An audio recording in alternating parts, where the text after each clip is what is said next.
Selamat sore saudara-saudari sekalian.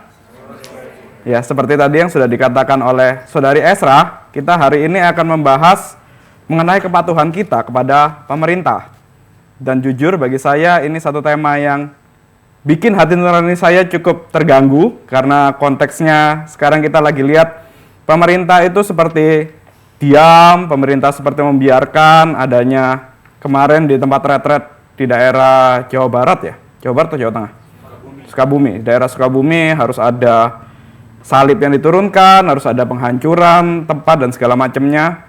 Jadi ini tema yang sebenarnya tidak mudah untuk kita diskusi hari ini. Dan karena ini tadi juga sempat didoakan, sebaiknya kalau kita bisa mempertajam tema ini, jadi bukan cuma saya saja yang bicara, tapi nanti akan ada waktunya saudara-saudara sekalian juga bertanya, juga berdiskusi, agar tema ini menjadi tema yang lebih tajam lah di tengah kondisi kita yang seperti ini. Nah, untuk itu kita bersatu dalam doa terlebih dahulu.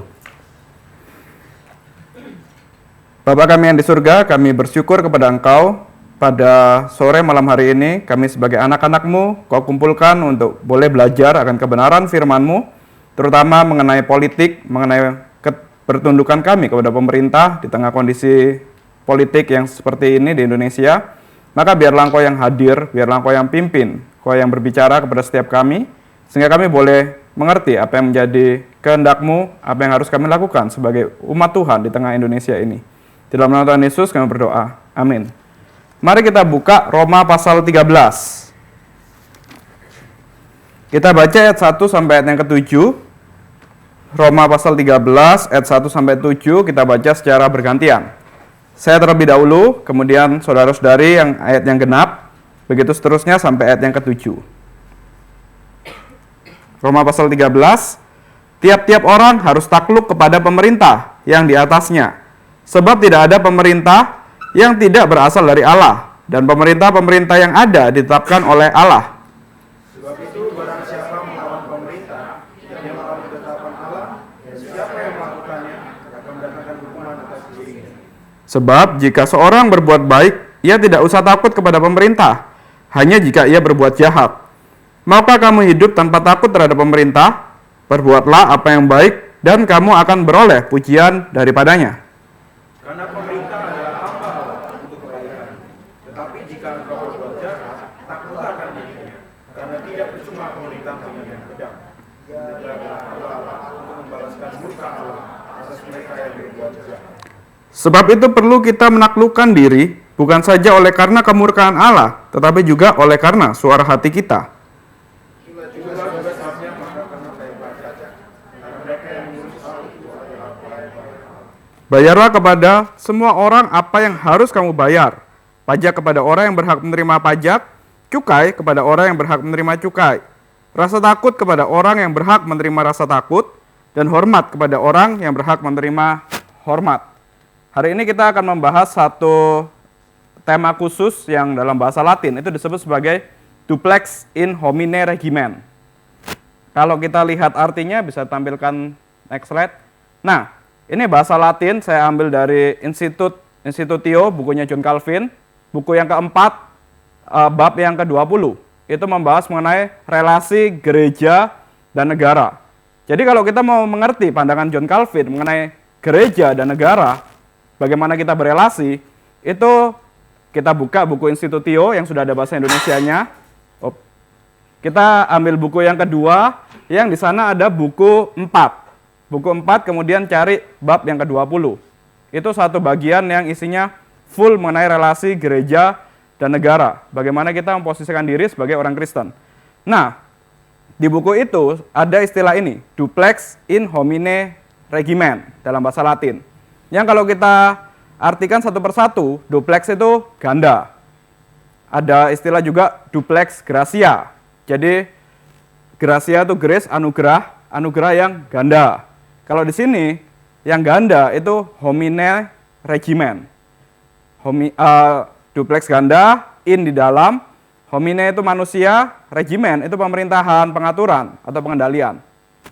Nah, jadi kalau diartikan secara sederhana, setiap manusia, kita sebagai orang Kristen terutama, itu hidup di bawah dua bentuk pemerintahan, yaitu pemerintahan yang rohani dan pemerintahan yang duniawi. pemerintahan yang bersifat spiritual, dan pemerintahan yang kita tunduk di bawah politik tertentu, di bawah satu negara tertentu. Masing-masing memiliki ruang lingkup dan otoritasnya sendiri. Nah, ini berbeda dengan pandangan, kembali lagi, karena saya mengambil dari John Calvin, maka kita harus lihat counternya, kita harus lihat lawannya. Kenapa John Calvin mengatakan ini? Kita hidup sebagai warga negara Indonesia, tetapi kita di saat yang bersamaan juga adalah warga kerajaan Allah. Kita tidak bisa mencampurnya jadi satu, tidak bisa langsung mencampurkan begitu saja, otoritasnya berbeda.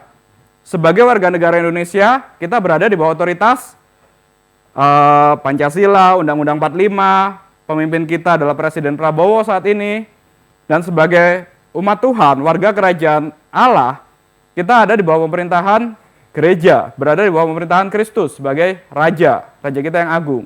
Dan itu, ya udah, itu otoritasnya berbeda, kita nggak bisa mencampurnya jadi satu.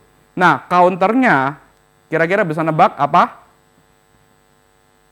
Ingat, zamannya John Calvin, itu berarti zamannya Reformasi, maka betul, counternya adalah Roma Katolik.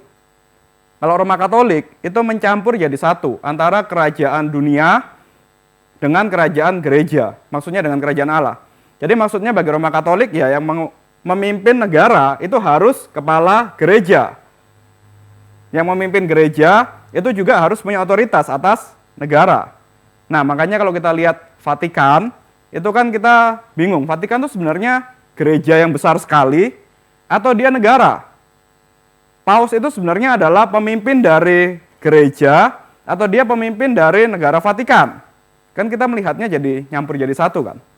Nah, itu berbeda dengan pandangan yang kita sebagai Calvinis, sebagai pengikutnya John Calvin, yang belajar John Calvin, kita tidak mengikuti apa yang diajarkan oleh Roma tadi. Kita memisahkan antara gereja dan negara. Ada otoritasnya sendiri, ada tata hidupnya sendiri, ada cara hidupnya sendiri. Tetapi bukan berarti karena berbeda, maka terpisah sama sekali. Nah, itu juga pandangan yang salah. Karena itu kita lihat berbeda, ada otoritasnya sendiri, tapi nanti akan saling terkait satu dengan yang lain. Kita akan bahas secara lebih mendalam. Pertama kita lihat dulu distingsi dari dua kerajaan ini. Tadi kita sudah lihat ada kerajaan dunia, yaitu pemerintahan, dan ada kerajaan spiritual, yaitu gereja. Siapapun yang mengetahui bagaimana membedakan, ini saya kutip langsung dari Institut di bab 20 tadi. Buku 4 bab 20. Siapapun yang mengetahui bagaimana membedakan antara tubuh dan jiwa, antara kehidupan sekarang ini yang fana dan kehidupan di masa yang kekal, tidak akan mengalami kesulitan untuk mengetahui bahwa kerajaan Kristus yang rohania dan yuridiksi sipil adalah dua hal yang sepenuhnya berdistingsi. Balik lagi, untuk kita bisa mengerti bedanya antara kerajaan dunia dan kerajaan rohani yang berbeda, tetapi sebenarnya saling terkait satu dengan yang lain, John Calvin itu mengajak untuk melihat pada diri kita. Dia memulainya dari antropologi. Kita mengerti diri kita ini terdiri dari tubuh dan jiwa. Kalau kita tahu tubuh kita terdiri, manusia kita sebagai manusia terdiri dari tubuh dan jiwa, maka kita akan tidak kesulitan untuk membedakan antara kerajaan dunia, kerajaan pemerintah, dengan kerajaan Allah, kerajaan surga. Dan kita, ya dua-duanya sebagai manusia, kita punya tubuh, punya jiwa. Sebagai manusia juga, kita ada di kerajaan surga dan kerajaan dunia, tidak terpisah. Dan peran kita juga sama. Kita kalau melihat kita terdiri dari tubuh dan jiwa, kita kan nggak terus-terusan karena saya adalah berjiwa rohani, maka saya ke gereja aja setiap hari, berdoa aja, makananku adalah firman Tuhan, aku nggak perlu makan nasi, aku nggak perlu makan roti, pokoknya aku makan firman Tuhan saja, udah hidup, sudah kenyang. Nggak bisa kan? Atau sebaliknya, karena aku adalah makhluk jasmani, maka hidupku adalah makan, aku hidup untuk makan, aku hidup untuk tidur, aku hidup untuk rekreasi aja, tidak ada firman Tuhan yang kita dengarkan, tidak ada doa yang kita panjatkan, tidak ada kehidupan spiritual sama sekali dengan kita. Itu juga akan jadi, ya kita jadi nggak ada bedanya sama binatang. Nah, kita disebut manusia karena kita ya ada tubuh dan jiwa tadi. Karena kita memperhatikan kepentingan tubuh dan jiwa tadi. Nah, kalau kita melihatnya secara lebih besar, secara komunal, sampai ke bangsa-bangsa, kita akan melihat prinsip ini juga berlaku bagi masyarakat. Maka masyarakat itu bukan hanya terdiri dari kita adalah warga kerajaan spiritual atau kita adalah warga kerajaan sipil saja, tetapi harus secara keduanya itu berjalan berbarengan. Terutama kita sebagai umat Tuhan, umat Kristen. Berbeda tetapi berjalan berbarengan, saling mempengaruhi satu dengan yang lainnya, tetapi tidak saling memimpin, tidak saling menundukkan satu dengan yang lainnya. Balik lagi, kalau kita lihat hidup kita kan nggak bisa ngomong lebih penting, kalau tanya lebih penting tubuh atau jiwa. Bisa nggak kita, mungkin kalau yang rohani berani ngomong lebih penting jiwa. Tapi kalau ngomong lebih penting jiwa, balik lagi saya tanya, hari ini sudah makan berapa kali? Masih perlu makan? Masih perlu minum? Atau bahkan masih perlu buang hajat? Nggak mungkin kan ngomong nggak perlu itu semua, tetap perlu kan? Begitu pula kalau kita ngomong lebih penting tubuh, kita tanya, terus nanti ke depan mau apa yang jadi tujuan hidupmu, ke depan nanti kalau setelah mati kamu mau ngapain, itu kan jadi kita hidup nggak jelas, beda sama, ya sama aja kayak hidup sebagai binatang. Nah, dalam pemerintahan juga begitu, dalam kehidupan kita sebagai warga negara juga begitu.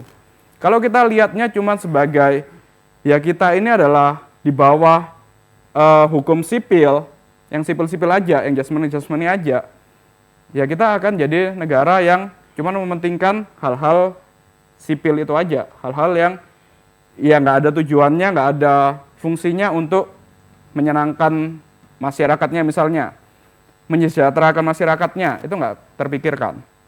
Menjaga hak asasi masyarakatnya, tidak terpikirkan. Kalau ditarik ke sebaliknya juga, ya itu mirip kayak Roma tadi.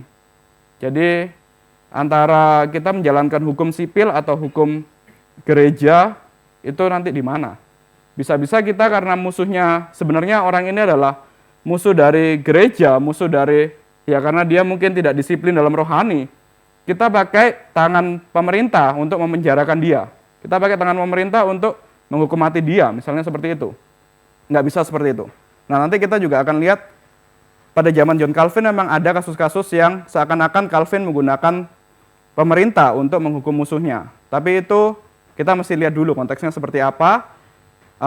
Ya kalau yang tahu ceritanya John Calvin dan seorang yang bernama Servetus, itu mungkin di lain waktu lah kita bahas John Calvin dan Servetus. Tapi itu konteksnya memang dia adalah penista gereja, dia memang adalah penista doktrin, dan dia sudah ditegur secara disiplin gereja.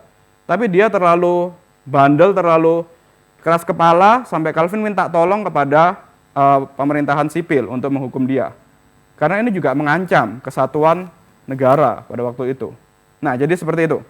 Kembali lagi, jadi ada dua kerajaan, yaitu kerajaan spiritual dan kerajaan sipil. Berbeda tapi tetap saling terkait satu dengan yang lain. Jadi next slide. Jadi ada dua kerajaan ini, kita bisa lihat ini secara mudah untuk kita menyimpulkan. Kerajaan Kristus, kerajaan rohani, itu bersifat rohani. Kristus yang memerintah dalam hati manusia melalui firman, dalam konteks gereja dan iman. Dan Roh Kudus yang memampukan kita untuk menjadi warga kerajaan Kristus ini. Kemudian yang kedua, kerajaan sipil, pemerintah. Itu adalah hukum bangsa, setiap negara punya tata politiknya sendiri. Allah memelihara ketertiban sosial melalui negara, hukum, dan kekuasaan. Jadi ini perbedaan antara dua kerajaan. Nah, maka kita sekarang melihat bagian selanjutnya. Tadi saya mengatakan kedua kerajaan ini itu saling terkait satu dengan yang lain, meskipun tidak saling menundukkan satu dengan yang lain, tapi saling terkait. Maka kedua kerajaan ini bukan antitesis, tetapi saling mendukung dan saling mengkritisi satu dengan yang lain. John Calvin mengatakan pemerintahan sipil itu memiliki tujuan pertama untuk menghargai dan melindungi penyembahan yang lahiriah kepada Allah. Maksudnya relasinya antara negara dan gereja ya. Untuk menghargai dan melindungi penyembahan yang lahiriah kepada Allah. Kemudian yang kedua, untuk membela doktrin tentang kesalehan yang benar dan posisi gereja. Yang ketiga, untuk menyesuaikan kehidupan kita dengan masyarakat manusia. Yang keempat, untuk membentuk perilaku sosial kita kepada kebenaran sipil. Dan yang kelima, untuk merekonsiliasi kita dengan satu sama lain. Yang keenam, untuk mendorong kedamaian dan ketenangan umum.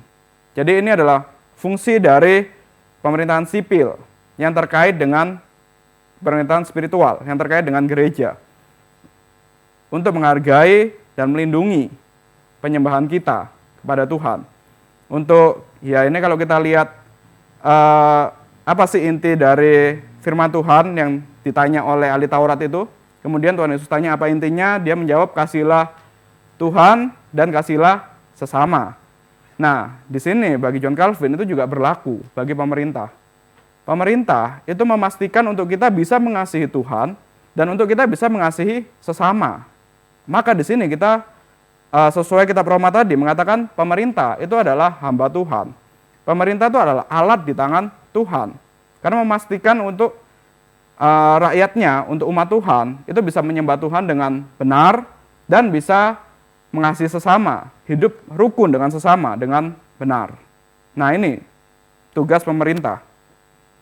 Dan kemudian yang selanjutnya, selain itu pemerintahan sipil itu juga bertugas yang pertama, yang jelas, memastikan rakyatnya bisa bernafas, makan, minum, dan terjaga tetap hangat. Kurang lebih ini ya masih mirip lah seperti Pancasila kita. Kemudian yang kedua, mencegah penyembahan berhala, penistaan terhadap nama Allah, penghujatan terhadap kebenarannya. Nah, ini mungkin mulai bikin kita agak oke, kalau pemerintah seperti ini maka kasus yang kemarin gimana? Kemudian yang ketiga, mencegah timbulnya serta tersebarnya pelanggaran-pelanggaran publik lainnya yang melawan agama di tengah masyarakat. Yang keempat, mencegah terganggunya kedamaian umum. Ini sudah masalah relasi dengan sesama, masalah sipil. Yang kelima, memastikan agar setiap orang dapat memiliki harta benda dengan aman. Yang keenam, memastikan agar manusia bisa hidup berelasi tanpa kesalahan di antara mereka. Yang ketujuh, memastikan agar kejujuran dan kesopanan terpelihara di antara manusia. Jadi bagi John Calvin, inilah tugas pemerintah sipil. Nah, sekarang kita bisa refleksi bagaimana dengan pemerintah sipil di Indonesia saat ini. Kita bisa lihat ada dua kasus besar. Yang pertama kasusnya ya Pak Ahok lah. Itu kan memang karena Pak Ahok menista agama dalam tanda kutip, kemudian akhirnya dia oleh pemerintah harus dimasukkan ke penjara. Kita masih bisa mengatakan, ya sudahlah, berarti masih, ya meskipun caranya tidak benar, meskipun itu juga dari sistem hukum yang tidak benar, tapi setidaknya masih sesuai dengan apa yang John Calvin katakan. Kalau ada rakyat yang mengganggu ajaran agama, mengganggu kemerdekaan rakyatnya untuk beribadah misalnya, itu pemerintah berhak untuk campur tangan, harus bisa mencegahnya, harus bisa melindungi rakyatnya yang ya agama yang ada di rakyatnya itu. Itu untuk kasus Ahok berjalan. Tapi untuk yang belakangan ini bagaimana? Untuk yang di tempat retret itu yang ada salib diturunkan, ada gedung yang dirusak, diusir orang-orangnya. Dan kalau mereka yang mayoritas menghina kita, menista agama Kristen, pemerintah apakah melakukan hal yang sama? Ternyata kan enggak. Ternyata masih ada kepincangan. Ternyata masih ada ketidaksesuaian antara pemerintah kita dengan apa yang ideal yang John Calvin telah kemukakan. Nah, maka dari itu nanti kita akan lihat bagaimana respon kita di tengah Indonesia ini. Maka singkatnya, pemerintah sipil mengusahakan agar manifestasi publik dari agama bisa eksis di antara orang-orang Kristen dan agar perikemanusiaan terpelihara di antara manusia. Nah, jadi dari sini kita bisa lihat tadi, dua kerajaan memang berbeda, otoritasnya berbeda, tapi ternyata saling terkait, harus saling melindungi satu dengan yang lain. Meskipun tidak saling, satu lebih otoritas lebih tinggi atau satu lebih rendah, otoritasnya setara, meskipun berbeda tapi setara, tapi saling terkait satu dengan yang lain.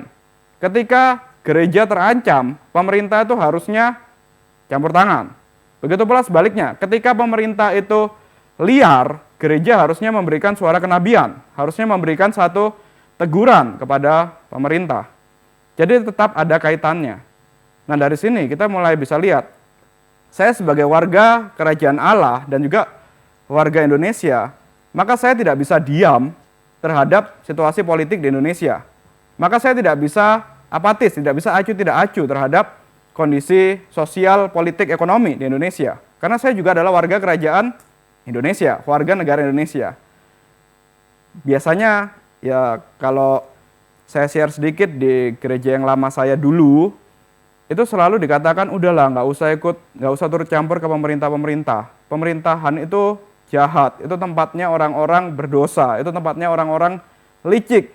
Yang namanya bermain politik itu kan selalu dekat dengan bohong, dekat dengan tipu-tipu, dekat dengan ya manipulasi dan segala macam. Udahlah, nggak usah pedulikan itu. Pokoknya kita ke gereja aja, pokoknya kita tidak sampai masuk penjara, pokoknya kita baik-baik aja. Nah ternyata itu bukan pandangan yang benar. Itu bukan sesuatu yang sesuai Alkitab, sesuai Roma 13 tadi. Kita sebagai warga kerajaan surga dan juga warga negara Indonesia, sebagai warga kerajaan surga kita juga harus berperan aktif di negara Indonesia ini. Tugas kita, selain kita menantikan nanti, pada harinya nanti kita masuk ke kerajaan Allah secara sempurna, secara mulia, waktu Tuhan Yesus datang kedua kali, masuk bumi baru dan langit baru. Kita memang menantikan saat itu, tetapi hari ini, kan kita masih hidup di Indonesia. Hari ini, hak saya kan masih dilindungi oleh negara Indonesia. Hari ini kan kewajiban saya sebagai warga negara yang baik, itu masih harus berjalan di Indonesia ini. Maka saya tidak boleh acuh tak acuh terhadap situasi negara ini. Maka saya tidak boleh hanya bertapa saja di gereja, tidak berkarya bagi negara ini. Maka saya harus terjun, harus turun ke tengah masyarakat, baik dalam pekerjaan kita, baik dalam sekolah kita, dalam apapun yang kita lakukan, kita harus ada di tengah masyarakat dan terlibat sebagai warga negara Indonesia yang baik, yang juga membanggakan Indonesia. Kurang lebih seperti itu. Nah, maka dari situ, kesimpulan dari dari pandangan ini, Duplex Regimen, manusia hidup di bawah dua bentuk pemerintahan. Pertama, pemerintahan rohani, Allah memerintah hati nurani melalui firman dan Roh Kudus. Kemudian yang kedua, pemerintahan sipil. Allah juga bekerja melalui struktur negara untuk menegakkan ketertiban umum, keadilan, dan keamanan. Keduanya berasal dari Allah, tetapi memiliki peran yang berbeda. Jadi ini satu kesimpulan yang mudah. Mungkin kita bisa, lanjut dulu deh sampai materinya selesai. Lalu bagaimana kita meresponi atas pandangan yang tadi telah kita pelajarin? Pertama, kita selalu sadar bahwa otoritas pemerintah itu juga dari Tuhan. Kita nggak bisa mengatakan, pemerintah yang sekarang ini karena dipilih oleh mayoritas, mungkin ada yang pakai politik pecah belah, mungkin ada yang pakai politik identitas dan segala macam. Tetapi kita mesti terus menyadari bahwa segala sesuatu ada dalam kedaulatan Tuhan. Termasuk pemerintahan yang sekarang terjadi seperti ini. Pemerintahan yang sekarang presiden yang terpilih adalah Presiden Prabowo, itu pun semua adalah dari Tuhan. Itu pun semua adalah dari otoritas Tuhan yang berikan kepada Bapak Presiden, kepada para menteri-menteri, kepada orang-orang yang memang duduk di jajaran pemerintahan. Setiap pemimpin pemerintah ditetapkan oleh Tuhan, bahkan yang paling buruk sekalipun. Nah, jadi di sini John Calvin itu menggunakan satu pandangan yang cukup menarik. Dia mengatakan pemerintah yang tiran itu masih jauh lebih baik daripada masyarakat yang chaos. Jadi kalau sampai tidak ada pemerintah, tapi masyarakat itu chaos, itu adalah kondisi yang benar-benar neraka. Itu kondisi yang benar-benar buruk bagi masyarakat. Lebih baik dipimpin oleh pemerintah yang tiran, dipimpin oleh presiden yang tiran. Karena dalam tiraninya, masyarakat tidak menjadi chaos. Kalau masyarakat chaos itu kan saling membunuh satu dengan yang lain. Nggak ada aturannya sama sekali. Semua membunuh, memperkosa, dan segala macam itu jadi chaos. Tapi kalau pemerintah yang tiran, mau tiran seperti, ya kita sebut mungkin Kim Jong-un, Korea Utara, itu kan meskipun rakyatnya miskin, kelaparan, tapi hidupnya masih lebih rapi. Hidupnya masih bangun pada waktu yang tepat, bekerja, dan segala macamnya masih rapi. Jadi pemerintah yang tiran, pemerintah yang buruk sekalipun, itu masih lebih baik daripada tidak ada pemerintah sama sekali. Tuhan menggunakan keadilan dan ketidakadilan dalam pemerintah untuk menggenapi rencananya. Nah, ini suatu pandangan yang memang agak sulit untuk kita pahami. Tetapi kita mesti mengamini, mesti percaya. Tuhan bisa gunakan segala sarana. Bahkan ketidakadilan sekalipun, itu juga alat di tangan Tuhan. Tuhan bukan membiarkan, Tuhan bukan tidak peduli terhadap ketidakadilan, tetapi Tuhan bisa pakai ketidakadilan untuk menggenapi rencananya. Siapapun yang melawan otoritas pemerintah itu sedang melawan Tuhan dan mendatangkan penghukuman bagi dirinya sendiri, sesuai dengan Roma pasal 13 yang tadi kita baca. Siapapun yang memegang otoritas pemerintah adalah hamba Tuhan untuk kebaikan kita. Maka kita harus belajar untuk melihat, untuk menghargainya. Kita harus tunduk pada otoritas pemerintah. Kebertundukan kita pada pemerintah merupakan konsekuensi taat pada otoritas Tuhan atas kita. Jadi kita mau mengatakan, oke, saya mau belajar tunduk pada otoritas Tuhan, gimana caranya? Ya pertama-tama kita belajar tunduk pada pemerintah. Itu yang paling jelas. Saya mau disiplin secara rohani, gimana caranya? Ya kita harus disiplin dulu sebagai warga negara Indonesia. Jadi begitu sederhananya. Nah, oke, sampai sini dulu sebelum kita masuk ke topik yang lebih seru, tantangan di Indonesia. Ada diskusi, pertanyaan?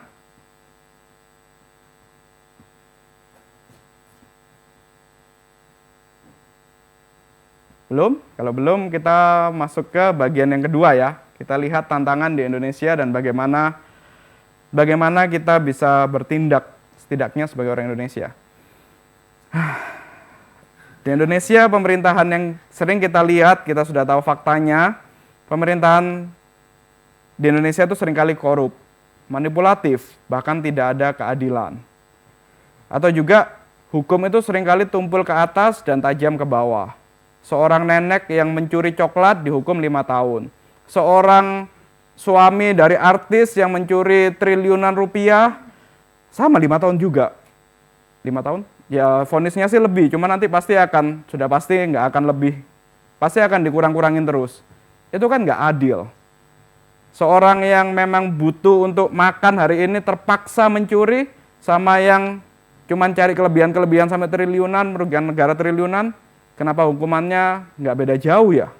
Itu kan menunjukkan ya, hukumnya sedang tidak adil. Nilai-nilai kekristenan, yaitu kejujuran, kasih, dan keadilan, sering bertabrakan dengan sistem dunia. Lalu, apa peran kita sebagai umat Tuhan, sebagai orang Kristen di Indonesia ini? Jadi kalau kita lihat lagi penerapannya duplex regimen dalam konteks Indonesia, pertama kita harus tunduk pada otoritas, tetapi tidak tunduk pada dosa. Nah, kita mesti membedakan mana yang memang itu otoritas dari Tuhan dan mana yang dosa. Misal, kalau di sini yang jadi PNS, kita memang harus tunduk pada atasan kita. Kita memang harus tunduk pada sistem yang sudah diterapkan, ada aturan kerja dan segala macam. Tapi kalau suatu saat atasan kita meminta kita untuk korupsi, nah kita kan bisa membedakan ini mana yang tunduk pada otoritas dan mana yang mengikuti dosa. Kita bisa mengatakan, saya tidak mau ikut dosa, meskipun saya tunduk pada otoritasmu, meskipun saya menghargai kamu sebagai pemimpin, tapi untuk melakukan dosa ini, saya bisa mengatakan tidak. Nah, begitu pula juga hukum-hukum yang lain yang ada di Indonesia. Kita harus bisa membedakan antara kita tunduk pada otoritas dan kita tidak tunduk pada dosa. Jadi kalau kita lihat di Roma 13, ini kan jelas, ini adalah anjuran bagaimana kita tunduk pada otoritas pemerintah. Bayar pajak, mentaati apa yang pemerintah katakan. Tetapi kalau konteksnya di Indonesia, pemerintah dan dosa, ini kan konteksnya ya kita lihat Paulus ini menggambarkan satu situasi pemerintahan yang baik lah, pemerintahan yang memang benar-benar hamba Tuhan. Tapi kalau di Indonesia kita juga mesti kritis. Kalau memang pemerintah itu sedang menganjurkan kita untuk berdosa, ya kita perlu kritik dong. Kita perlu kritis. Kita nggak bisa tunduk begitu saja. Maka di sini ya counter argumennya kalau kita lihat di Kisah Para Rasul 5 ayat 29, Petrus juga dia mengatakan kita harus lebih taat kepada Allah daripada kepada manusia. Dalam artian, ya kalau manusia itu mengajak kita untuk berdosa, bahkan seorang presiden sekalipun kalau membawa kita untuk berdosa, kita perlu mempertanyakan, kita perlu untuk mengkritisi. Meskipun kita tunduk, meskipun kita tidak memberontak, tapi kita harus sadar. Misalnya, nanti dikatakan, misal nih, ekstrimnya ya, presiden mengharuskan untuk satu agama, Islam aja. Kemudian kita mau nggak mau harus murtad, kita mau nggak mau harus ikut agama Islam. Ya kita bisa mengatakan, nggak mau. Saya tetap adalah warga kerajaan Allah, saya tetap adalah umat pilihan Allah, saya tetap beriman kepada Kristus. Ya kalau memang dalam aturannya Bapak Presiden yang baru harus satu agama, maka saya tidak bisa jadi orang Indonesia. Ya sudah, tendang saja saya, keluarkan saya dari Indonesia saja. Nggak apa-apa, hak saya diambil, rumah saya semuanya diambil selama saya tidak menyangkali iman. Kan itu kita kritis, kita tidak mengikuti dosanya, tapi kita tetap tunduk pada otoritasnya. Kurang lebih seperti itu. Jadi kita mesti bisa membedakan antara kita tunduk kepada otoritas, tetapi tidak tunduk pada dosa. Maka kita perlu taat pada aturan hukum dan pajak. Meskipun kita tahu lagi-lagi pajak itu selalu nggak tahu kemana. Tapi kita harus diajarkan untuk kita tunduk, bayar pajak, ya udah. Berdasarkan perhitungan kita, perhitungan perusahaan kita, sejujurnya income kita berapa, pajak harus bayar berapa, ya udah kita bayar saja. Tanpa perlu kita terlalu pusing lah. Nanti masuk di kantongnya siapa, nanti seperti apa. Jadi kita taat pada aturan hukumnya, selama itu tidak membawa kita berdosa. Bila diminta untuk korupsi misalnya, seperti tadi, menyuap atau berkompromi dengan ketidakadilan, kita harus menolak, meski itu berarti kita menderita. Jadi itulah kehidupan kita sebagai warga dari dua kerajaan ini. Dan kita juga dituntut untuk menjadi terang di dalam sistem yang gelap. Pemerintahan boleh rusak, tetapi kita sebagai umat Kristen dipanggil untuk terus menjadi garam dan terang. Maka kembali lagi, ketika kita menyadari pemerintahan kita ini rusak, bukan berarti kita terus-menerus menghindarinya, bukan berarti kita acuh tak acuh, bukan berarti kita menjadi ya udahlah bodo amat dengan pemerintah. Enggak, tugas kita tetap menjadi garam dan terang. Justru di tempat yang paling gelap, terang itu kan paling bercahaya. Terang paling dibutuhkan di tempat yang paling gelap. Kemudian kita menyadari tempat yang paling gelap di Indonesia ini di mana? Ya selain pelacuran, di pemerintahan. Jadi justru kalau kita mau jadi terang yang paling terang, ya kita masuk di pemerintahan. Tempat yang paling hambar, yang tidak ada firman Tuhan yang diterapkan, tidak ada nilai-nilai Kristen yang diterapkan. Di Indonesia di mana? Di pemerintahan. Ya udah, kita mau nggak mau harus masuk. Kalau kita tidak bisa masuk di dalam, menggarami dari dalam, jadi PNS atau jadi gubernur dan segala macam, setidaknya dari luar kita bisa menyuarakan keadilan, kita bisa menyuarakan firman Tuhan. Ya kalau ngomong, oke lah kalau pemerintah, kemudian kritik pemerintah terlalu muluk-muluk, setidaknya di tempat kerja kita sendiri, di tempat kita sekolah, di tempat kita kuliah. Kan kita kuliah kerja kan juga di bawah naungan pemerintah kan, dilindungi pemerintah dan segala macam. Ya kita tetap menjadi terang, tetap menjadi garam, tidak ikut-ikutan apa yang jadi habitnya pemerintah yang korupsi, nepotisme dan segala macam. Maka dalam profesi dan posisi masing-masing, baik kita sebagai pegawai, PNS, guru, dosen dan sebagainya, kita yang pertama praktisnya ya tentu saja kita menolak suap. Sebagai orang Kristen kita tidak boleh suap menyuap. Kemudian kita melapor pelanggaran secara bijaksana. Kemudian kita hidup sesuai etika dan integritas. Dan kita berani berkata tidak dengan cara yang bijaksana. Jadi kita mesti berani untuk mengatakan, ya saya sebagai warga kerajaan Tuhan, ya saya nggak mau ikut-ikutan perbuatan yang kotor itu. Kita tidak harus memperbaiki seluruh sistem sekaligus, tetapi memperbaiki ruang yang kita tempati. Sesederhana itu. Sesederhana kita kalau di rumah ada aturan untuk buang sampah, ya udah kita buang sampah pada tempatnya. Itu aturan yang paling sederhana. Kalau ada aturan juga ya yang tinggalnya di Lipo misalnya harus bayar IPL, bayar uang kebersihan dan segala macam, meskipun kita juga protes, kok yang bersihin juga kayak gini, ya kita bisa protes memang keadilannya di mana, tapi ya sederhana kita belajar untuk taat pada aturan itu. Kalau kita sudah memenuhi kewajiban, ya kita bisa mengkritisi apa yang haknya yang tidak diberikan kepada kita. Kurang lebih seperti itu.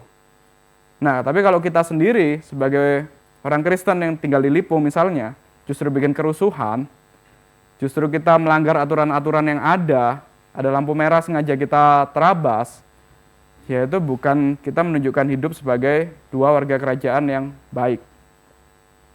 Kemudian yang selanjutnya, apa yang bisa kita lakukan sebagai warga dari dua kerajaan ini?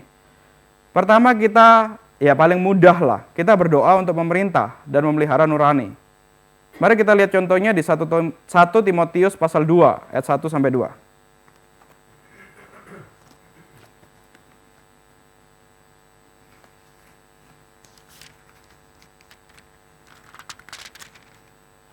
1 Timotius pasal 2 ayat 1 sampai 2. Saya baca ayat 1, saudara-saudara sekalian ayat 2.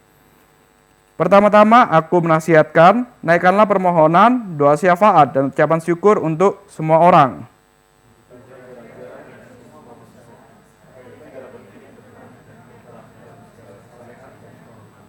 Ya, secara sederhana kita sebagai orang Kristen yang hidup di Indonesia, meskipun kita kesal dengan pemerintah kita, tapi diajarkan, Paulus itu mengajarkan untuk kita doakan pemerintah kita. Kita doakan dengan tiada henti-hentinya pemerintah kita, agar mereka juga Tuhan beri anugerah, Tuhan terangi hatinya agar nggak korupsi-korupsi banget lah, nggak buruk-buruk banget lah, agar bisa punya hikmat lah untuk memimpin negara ini. Toh mereka juga adalah tangan alat Tuhan, alat di tangan Tuhan. Maka kita berdoa agar mereka bisa memimpin dengan baik. Maka ini sebagian dari regimen spiritual ini, maksudnya disiplin rohani. Kita mendoakan pemerintah sekalipun tidak setuju, karena doa mengakui bahwa Allah tetap berdaulat. Kalau kita melihat pemerintah kita rusak, kemudian kita apatis, berdoa saja tidak, itu juga berarti menunjukkan jangan-jangan kita tidak percaya kalau Allah itu juga berdaulat atas pemerintah kita. Kalau kita percaya Allah itu memimpin pemerintah kita, berdaulat atas pemerintah kita, maka boleh dong kita berdoa minta supaya Allah beri hikmat kepada pemerintah kita, Allah bikin supaya pemerintahan kita bersih, Allah bikin supaya ada anak-anak Tuhan yang jadi terang di pemerintahan.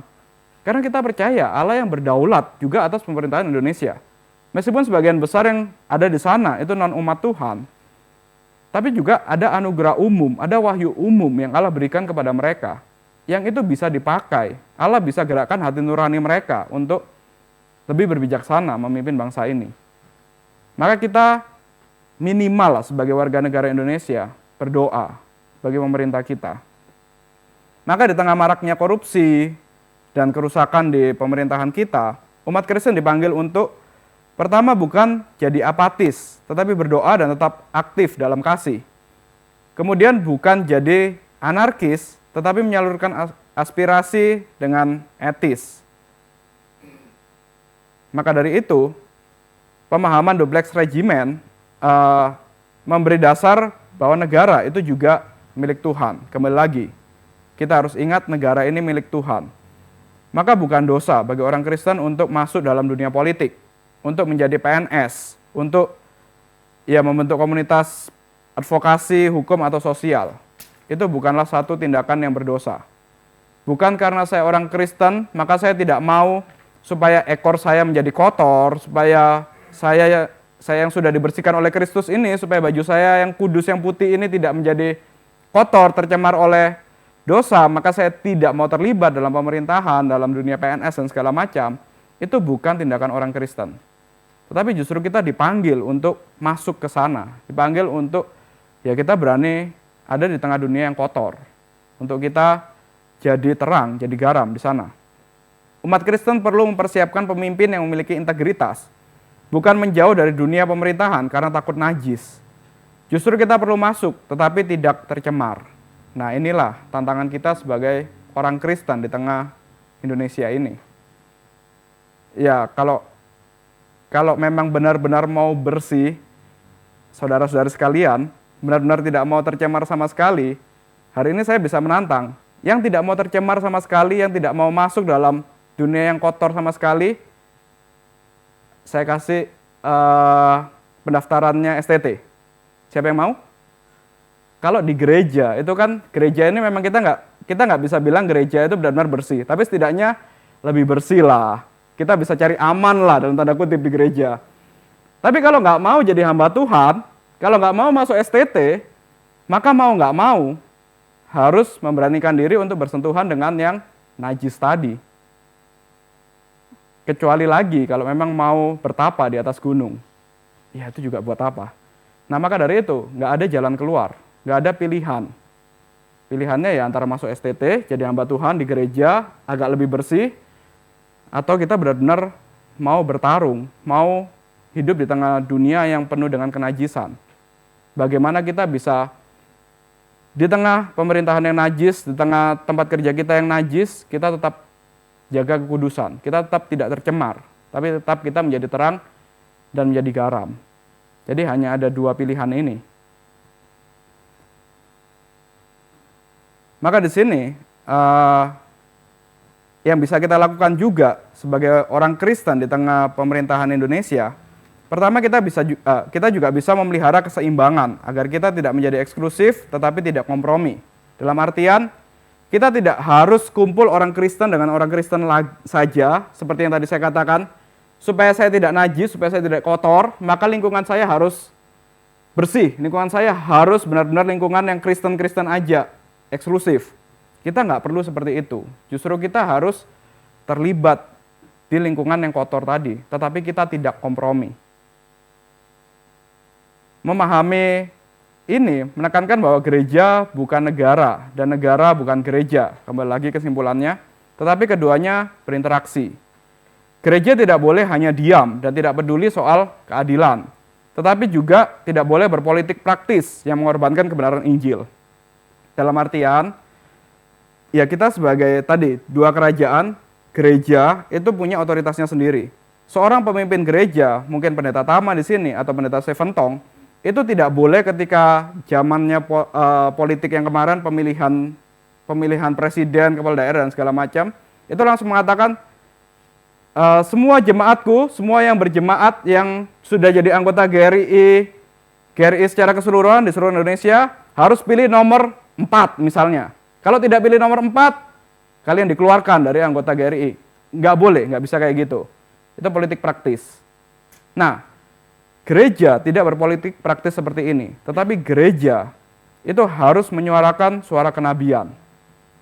Memang tidak menyarankan untuk memilih atau melarang untuk memilih pilihan tertentu, atau bahkan Pak Tom mungkin calon jadi presiden gitu misalnya, itu lebih nggak boleh lagi. Tapi kita, gereja, itu harus menyuarakan suara kenabian, harus mengajar jemaat untuk hidup jujur dan kudus, harus menegur ketidakadilan dan memberi dukungan moral bagi mereka yang bekerja dalam pemerintahan. Jadi ini maksudnya gereja itu juga punya tugas untuk mengawasi negara.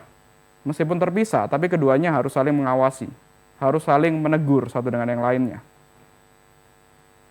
Maka dari sini kita bisa lihat pandangan ini, duplex in hominem regimen, itu bukan sekedar teori, tetapi ini adalah panggilan untuk hidup dengan hati nurani yang tunduk kepada Kristus, sambil tetap menjadi warga negara Indonesia yang bertanggung jawab. Bahkan ketika pemerintah tidak sempurna, justru kita dituntut untuk menjadi terang dan garam di sana. Sebagai umat Kristen Indonesia, kita tidak boleh menyerah pada sistem yang korup, kita juga tidak boleh mengabaikan peran publik kita. Kita dipanggil menjadi warga kerajaan Allah dan warga negara Indonesia, secara bersamaan dan seimbang.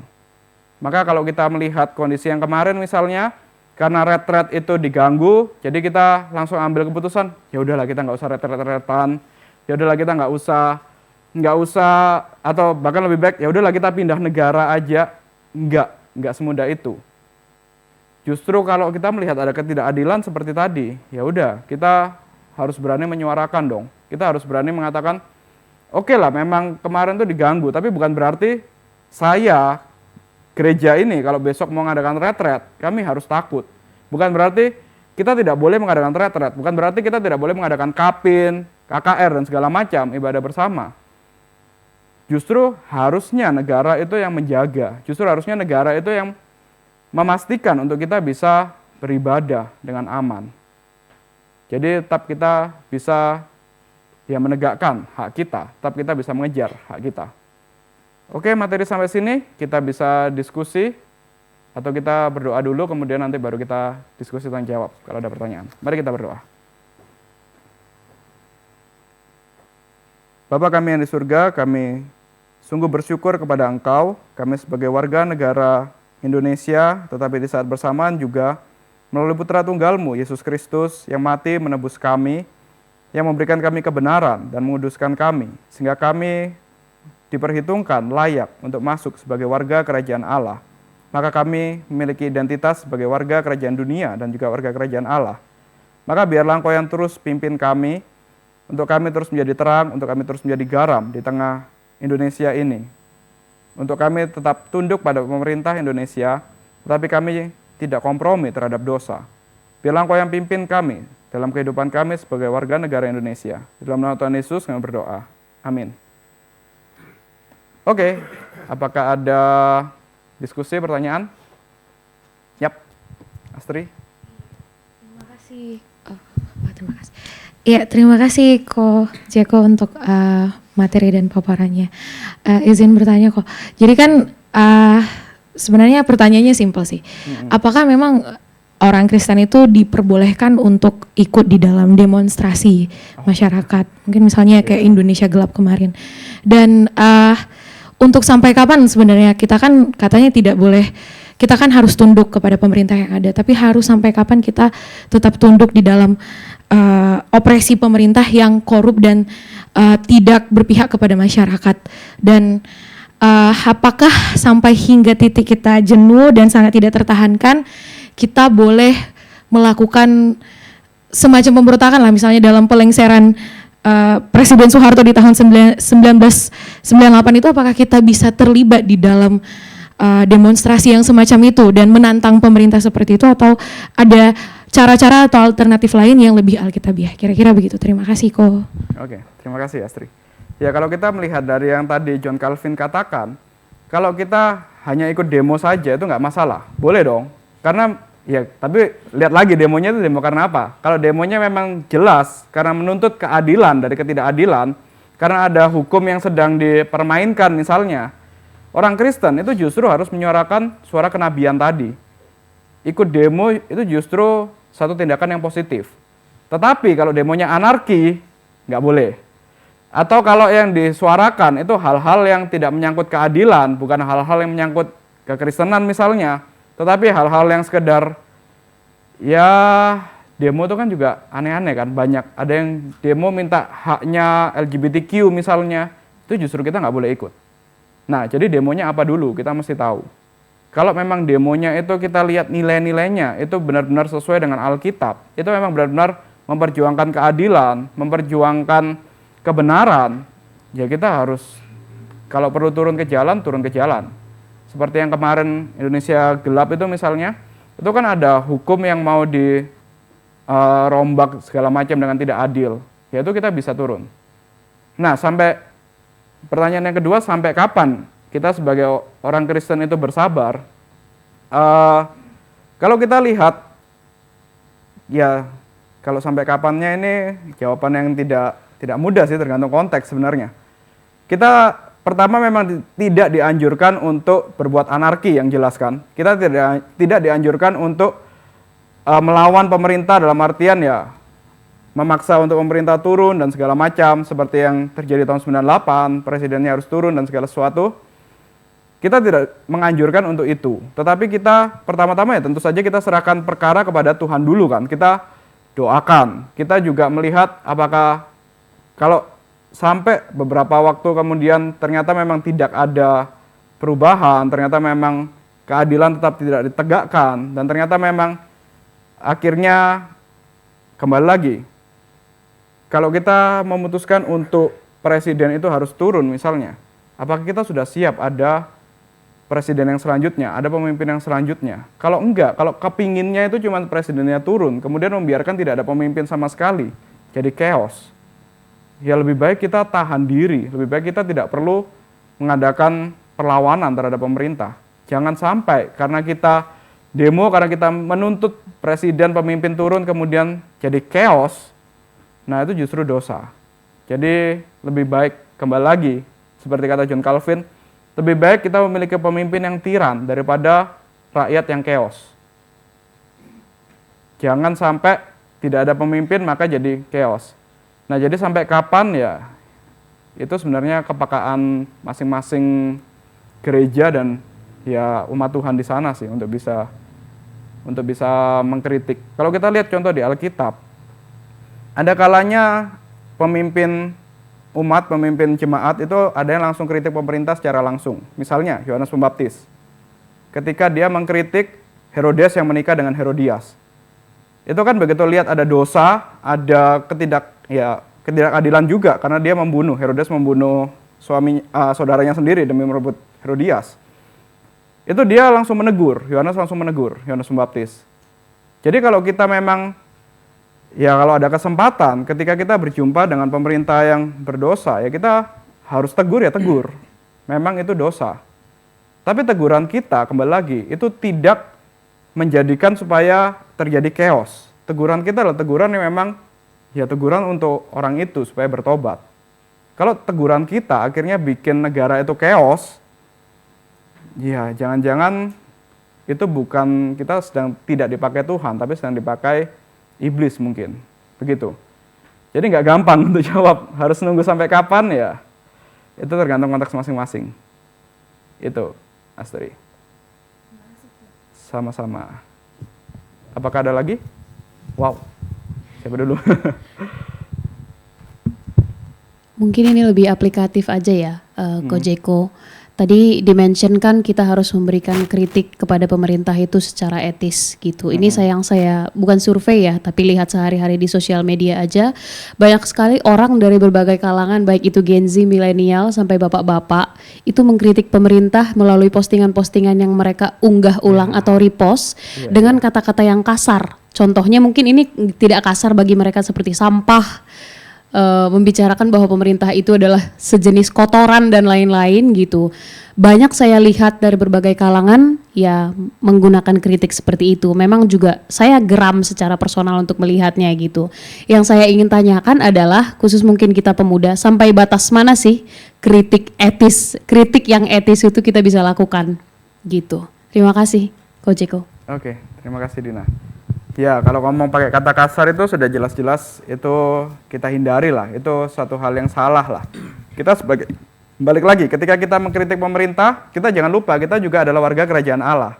Apakah seorang warga kerajaan Allah itu dari mulutnya atau dari jempolnya itu etis untuk mengetik atau mengatakan hal-hal yang kasar itu? Kan nggak baik juga. Itu tidak masuk dalam etika kerajaan Allah. Jadi ya kita tetap jangan langgar kewargaan kita yang satu lagi itu. Nah kita ketika ya jadi batasnya balik lagi, batas untuk kita bisa mengkritik pemerintah lagi-lagi harus kembali ke Alkitab.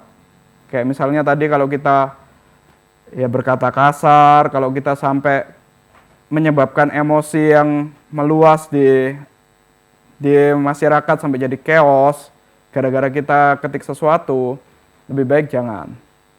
Lebih baik kita ya redam aja. Tapi kalau kita kritiknya, sebenarnya kalau kita pakai data mengkritik, kemudian kita mengkritik secara intelektual, rata-rata di Indonesia itu nggak jadi chaos, karena orang-orang Indonesia juga nggak tertarik. Ya, tapi kita mesti itulah, kita kritik juga mesti cerdas lah, mesti pakai data, mesti pakai argumen, bangun argumen itu yang betul, jangan pakai emosi aja, dan jangan kalau dalam bahasa orang filosofi jangan ad hominem. Maksudnya kita menyudutkan orang itu bukan berdasarkan kinerjanya, bukan berdasarkan hasil karyanya, tapi orangnya itu sendiri. Misalnya kita bilang Calvin lah di sini.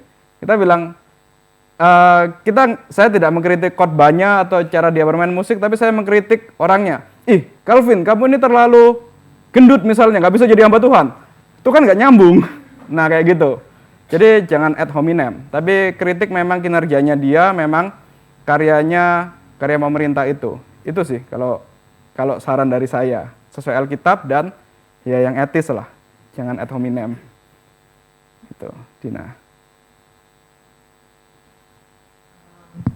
Ngalayani. Grace. Sebenarnya ini juga sangat praktikal sih pertanyaannya, tapi agak membuat dilema juga karena beberapa kali Kak Jeko ada mention sesuatu tempat yang gelap itu kan pasti butuh terang ya, Ya. supaya dia bisa diperbaiki. Tapi kan kita ada prinsip jangan mencobai diri. Nah itu gimana konsep itu dibawa ketika kita harus masuk ke dalam pemerintahan atau tempat kerja yang kita anggap itu tempat yang gelap, nggak bagus karena korupsi dan segala macam. Tapi satu sisi kita punya prinsip jangan mencobai diri, dan yang kedua pasti kan kita akan mencari pekerjaan mana yang paling baik. Walaupun dalam pekerjaan itu kan nggak ada tempat pekerjaan yang sempurna ya. Tapi kan kita nggak mungkin milih mana ya pekerjaan yang rating korupsinya paling banyak, yuk kita masuk ke situ, kan nggak mungkin gitu kan. Nggak. Pasti kita akan melihat kayak, oh ini top 10 di Indonesia nih sebagai perusahaan accounting misalkan, kita masuk ke situ gitu supaya kita oke, kita punya masa depan yang bagus nih dalam pekerjaan itu. Tapi apakah dengan alasan kayak begitu jadi seolah-olah orang Kristen itu kabur gitu loh Kak. Misalkan kita ditempatkan di satu tempat, kita tahu tempat ini nggak bagus nih ya. Misalkan dia korupsi, nepotisme dan segala macam, tapi kita kabur gitu, kita resign dari pekerjaan itu. Apakah kita sebagai orang Kristen meninggalkan tanggung jawab kita yang harusnya kita sebagai terang di dalam situ? Nah itu maksudku kayak ada dua dilema gitu loh. Tapi satu sisi ada prinsip soal jangan mencobai diri juga. Nah itu gimana tuh responnya Kak? Thank you. Oke, terima kasih Grace. Ya kalau ngomong jangan mencobai diri itu saya selalu punya gambaran itu seperti orang yang ngelihat anjing lagi tidur, kemudian kita sengaja nginjek ekornya, ya itu mencobai diri namanya. Padahal ya dia nggak ngapa-ngapain si anjing itu. Kita yang datengin, kemudian kita injek ekornya. Nah kalau kita ngomong soal kerja, kita mau masuk kerja yang kalau diterapkan ke yang jangan mencobai diri, ya kita jangan cari kerja yang memang benar-benar sudah jelas-jelas itu kerjaan dosa. Itu jelas-jelas kerjaan yang melanggar hukum. Kemudian kita merasa, oh saya orang Kristen maka saya harus ke sana untuk menobatkan semua orang ini. Karena saya Kristen mau menobatkan, mau jadi terang, jadi garam, maka saya ke Kamboja, saya melamar jadi operatornya judi online. Supaya semua orang di sana bertobat. Judi online sekantor itu bukan judi online tapi menyebarkan firman Tuhan kayak gitu. Ya itu mencobai diri namanya. Nah, apa yang disebut kita tidak mencobai diri meskipun kita harus masuk di tempat yang gelap, itu sangat terkait dengan panggilan. Kalau kita tahu Tuhan panggil kita, vocation kita, panggilan kita sadar Tuhan berikan kepada saya satu kemampuan yang khusus misalnya. Mungkin misalnya Grace punya kemampuan untuk, kemarin waktu NRITC jadi sekretaris baik sekali. Nah itu kan ada kemampuan yang saya nggak bisa, atau mungkin siapa yang lain tidak bisa, tapi ternyata dirimu bisa. Ternyata ada, pas kebetulan juga, ya bukan kebetulan, ada pengaturan Tuhan, ternyata ada satu tempat kerja yang entah kenapa, suka nggak suka dirimu, tapi kemampuanmu itu fit in di sana. Kemampuanmu ternyata bisa berguna di sana. Nah itu salah satu tanda lah kalau memang mungkin panggilan Tuhan terjadi di sana. Memang panggilan Tuhan sedang untuk kamu untuk ada di tempat kerja itu. Nah, masalahnya panggilan Tuhan tuh kadang memang kita suka, tapi seringkali juga kita tidak suka. Kadang kita ditempatkan di tempat yang memang nyaman, tapi seringkali juga Tuhan panggil kita itu untuk, kalau Paulus itu kan dipanggil untuk dipukulin. Dia penginjilan di mana-mana harus dipukulin, harus diludahi dan segala macam sampai akhir mati. Ada masa-masa Tuhan panggil itu di kondisi yang memang nggak enak. Tapi itu memang Tuhan panggil, Tuhan tempatkan.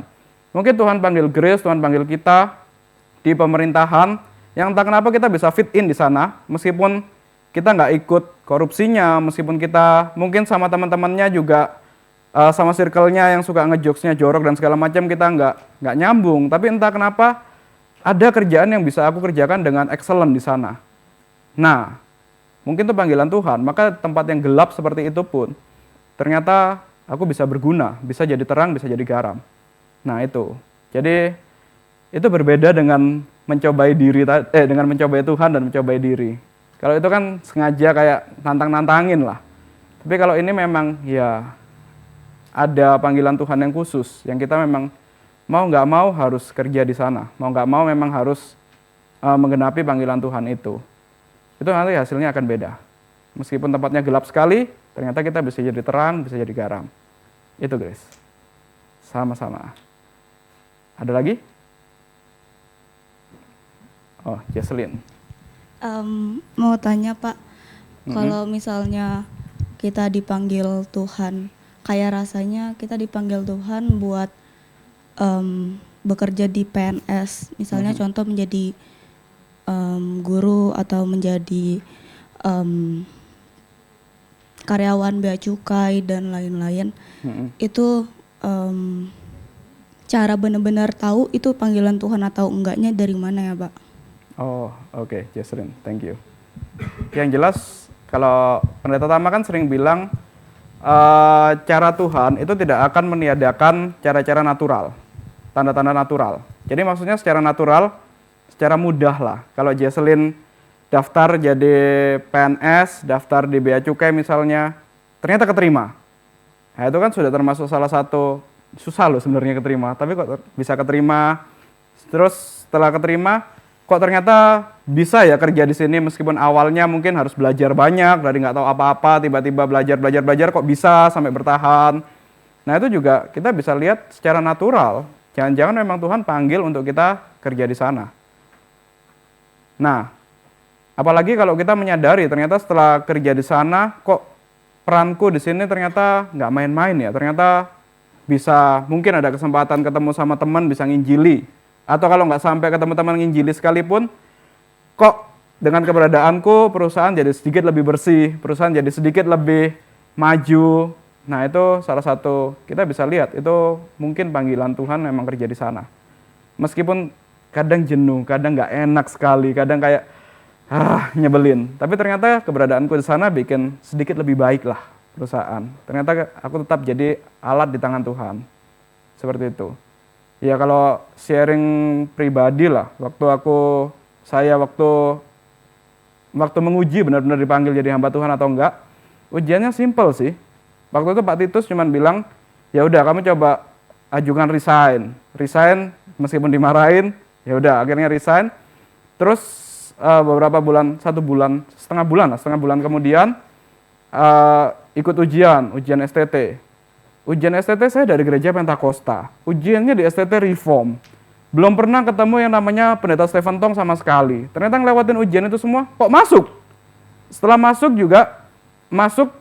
terus harus belajar, harus ngejar teologinya, panjang sekali ceritanya dari Pentakosta ke Reform. Pertama memang dapat nilainya F, nilai pertama saya keluar.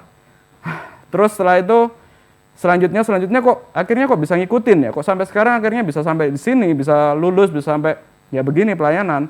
Ya itu berarti juga menunjukkan secara natural ada pimpinan Tuhan dong.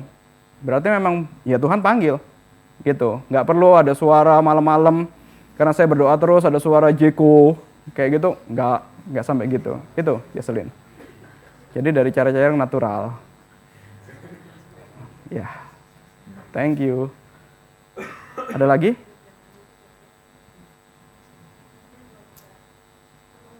Ya kok tadi kok Jeko sempat ngasih contoh kayak kita berkendara naatin lampu lalu lintas juga udah termasuk menaati pemerintah kan. Gimana kalau soal SIM? Ya. Itu kayak suap yang dianggap biasa nggak sih?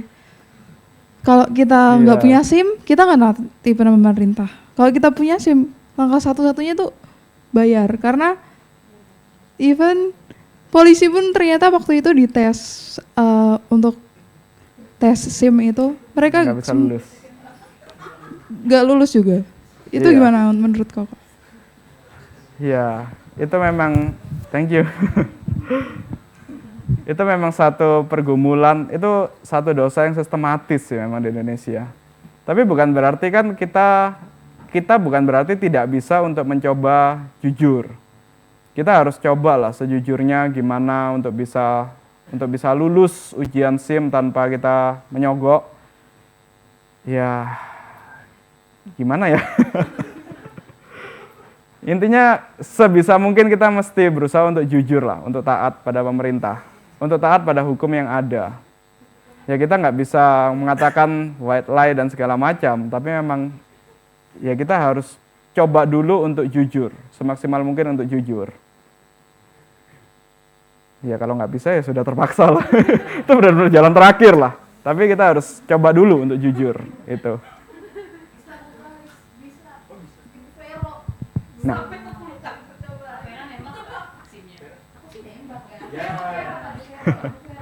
ya itulah. Ya, itu memang dosa sistematis yang memang berat lah. Ada lagi? Cuman ya kalau bikin SIM ya memang harus ujian sih ya. Kalau saya pernah ada kasus yang cukup menarik itu ditilang sama polisi. Ditilang polisi itu kan biasanya mau nggak mau harus nyogok juga kan. Nah pernah di Jakarta itu waktu saya ditilang, saya bilang ke polisinya, ya udah saya mau sidang aja. Terus polisinya bilang, sidangnya tuh nanti di sini loh, kamu orang mana? Cikarang. Nanti sidangnya tanggal segini, susah loh. Terus aku bilang, ya udah nggak apa-apa Pak, bisa ke sini. Terus lama-lama dia, waktu itu kan saya turun dari mobil, di dalam mobil ada mertua kan. Terus polisinya tiba-tiba datang ke mertua, bilang, ini orangnya mau sidang gini, padahal kan bisa diselesaikan sekarang, gini pokoknya nego-nego gitu kan. Terus ya mertua saya bilang, udahlah ikutin dia aja, mau sidang ya sidang. Terus dia datang lagi ke saya, sekarang aja lah nggak apa-apa, seadanya berapa gitu kan. Terus ya saya bilang, nggak bisa, saya ini, ya akhirnya keluar deh kata kuncinya, saya ini hamba Tuhan, nggak bisa. Terus dia bilang, oh iya, udahlah, akhirnya dia lewatin, ya udah jalan kayak gitu, nggak diambil. Jadi ya bisa juga. Iya. Itu, ya itulah. Memang kadang harus coba sih untuk jujur, meskipun susah, tapi bisa dicoba lah. Itu, apakah ada lagi? Aduh, emang susah sih di Indonesia nih, bahas ini. Sudah, kalau nggak ada, saya kembalikan ke Esra.